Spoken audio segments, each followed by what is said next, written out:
You know, what's the one skill that really truly separates the pros from everyone else in trading? It's not some magic crystal ball for predicting the market. Nope, it's something way more fundamental, position sizing. And today, we are going to get this right. So let's get right into it. What is the number one reason most traders completely flame out? You'd probably guess it's because they pick the wrong stocks, right? Or make a bad call on a currency. But what if I told you that's not the real account killer? See, the real problem isn't just being wrong, it's betting way too big when you are. You could have a dozen small, smart wins, but one single, oversized, catastrophic loss can wipe all of that progress out, and then some. Survival in this game is not about being right all the time. It's about making sure that when you're wrong, you can live to trade another day. And this is exactly where position sizing comes in. It's the skill of deciding precisely how much money to put on the line for any single trade. I want you to think of it like your personal risk dial. It's the one thing you have complete and total control over. Learning how to set that dial correctly is the absolute key to your long-term survival. So why is this so critical? Well, because great position sizing isn't about trying to get rich on your very next trade.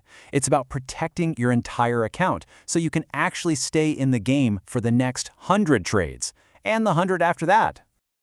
There are really three huge benefits. Let's call them the three pillars of getting this right. First up, capital preservation. When you do this correctly, it becomes mathematically almost impossible to blow up your account. Second, you get emotional stability. Think about it. When you know that no single trade can wreck you, you can make decisions from a place of logic, not fear. And finally, it's what allows for long-term compounding, letting your account grow steadily and powerfully over time. Okay, so a lot of traders, when they're just starting out, they use these really simple, kind of intuitive methods for sizing their trades. And look, they're easy to understand, but as we're about to see, they've got some pretty serious hidden flaws. So here we have two of the most common beginner traps. First is the fixed shares method, where you might say, I'm always going to trade 100 shares. The problem? It completely ignores the fact that 100 shares of a 10-pound stock is a totally different universe of risk than 100 shares of a 500-pound stock. The other one is the fixed monetary amount, like always risking 100 pounds. That sounds okay, right? But it doesn't adapt.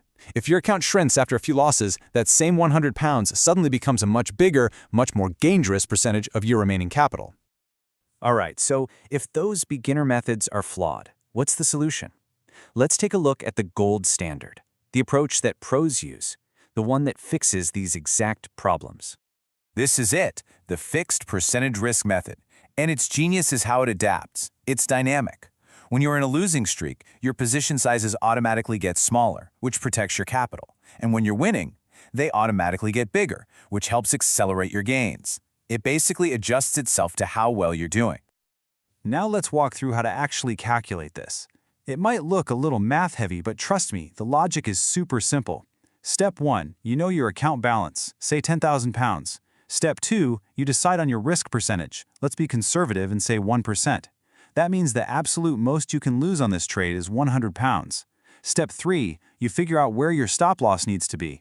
In Forex, we measure this in pips. For our example, let's say that 50 pip distance on a standard contract, or a lot, equals a 500-pound risk. The formula is then easy.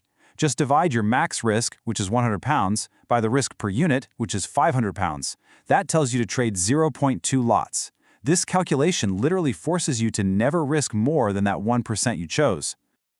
Okay, so once you've truly mastered that fixed percentage method, there are some more advanced tools that professional traders use to dial in their risk even more precisely. The first one is called volatility-based sizing. The idea here is really cool. You adapt your position size based on the market's current mood. You can use technical indicators like the average true range, or ATR, which basically just measures how much an asset is bouncing around on average. So here's how it works in practice. When the market is super choppy and unpredictable, you take smaller positions. When the market is calm, quiet, and stable, you can actually take a larger position for the exact same amount of monetary risk. You're letting the market's behavior tell you how big your bet should be. And next up, we have the legendary Kelly criterion. Now, this is a pure mathematical formula straight out of probability theory. It's designed to calculate the theoretically optimal percentage of your capital to risk on any given trade to maximize your long-term growth. It does this based on your historical win rate and your average reward to risk ratio. But here is the massive catch. If we plug in some pretty reasonable numbers, like a 60% win rate and a 1.5 reward-to-risk ratio, the formula spits out this astonishing number. It suggests you should risk 33.33% of your entire trading account on one single trade. That is a huge and, frankly, a terrifying bet. And that brings us to a really critical warning. The full Kelly criterion is famously aggressive. Following it can lead to absolutely wild swings in your account and some massive, gut-wrenching drawdowns. That's why, in the real world, professional traders almost never use the full formula. Instead, they might use something like a half Kelly or a quarter Kelly to get some of that mathematical edge without taking on the extreme risk. All right, so we've covered the different ways to size a single trade, but now we have to zoom out, because you also need to manage the total risk across all of your open positions at the same time. And this brings us to this idea of portfolio heat. Think of it as the total percentage of your capital that's at risk if every single one of your open trades hits its stop loss at the same time. So on this chart, you've set a personal limit, a heat limit of 6%. Right now, you have 3 positions open, each risking 1%. So your current heat is 3%. That means you've still got 3% of risk capacity left before you hit your own ceiling. It's like a governor on your engine to prevent you from taking on way too much risk at once. This also makes you ask yourself a really important question. Are all your trades in the same boat? I mean, if you have 3 different long positions on 3 different tech stocks, they're probably correlated. They're likely going to move up and down together, so your true risk is much higher than it looks on paper, because if that one boat starts to sink, all of your positions are going down with it. So, here is your master plan, your checklist.